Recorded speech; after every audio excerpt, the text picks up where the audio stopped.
কচ্ছপ ও পরীর গল্প। একদিন গভীর জঙ্গলের এক সরোবরের ধারে বাস করত এক ছোট্ট কচ্ছপ, যার নাম ছিল টুকটুক।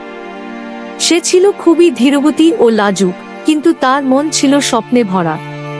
টুকটুক সব সময় চাইতো দ্রুত চলতে, ঠিক খরগোশ কিংবা হরিণের মতো। সে ভাবত যদি তার পাখির মতো ডানা থাকতো, তাহলে সে উড়ে উড়ে সারা পৃথিবী ঘুরে বেড়াতে পারত। একদিন সে সরোবরের ধারে বসে বিষণ্ণ মনে আকাশের দিকে তাকিয়েছিল। ঠিক তখনই হঠাৎ এক ঝলমলে আলো জ্বলে উঠল, আর সেই আলো থেকে বেরিয়ে এল এক অপূর্ব সুন্দরী পরী। পরীর নাম ছিল লাবণ্য। সে ছিল জঙ্গলের রক্ষক, যে শুধু ভালো হৃদয়ের প্রাণীদের ইচ্ছা পূরণ করত। পরী হাসি মুখে জিজ্ঞাসা করল, টুকটুক, তুমি এত মন খারাপ করে বসে আছো কেন? টুকটুক দীর্ঘশ্বাস ফেলে বলল, আমি যদি উড়তে পারতাম, তাহলে আর এই ধীরগতিতে চলতে হতো না। আমি পুরো জঙ্গল এক নিমিষে দেখে ফেলতে পারতাম।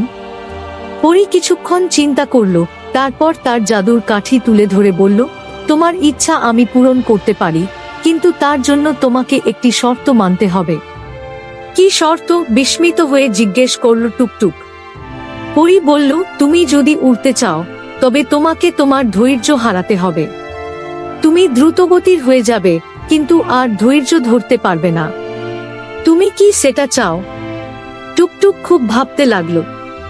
সে জানতো ধৈর্যই তাকে সব বিপদ থেকে রক্ষা করেছিল, কিন্তু উড়ার লোভ সামলানো কঠিন।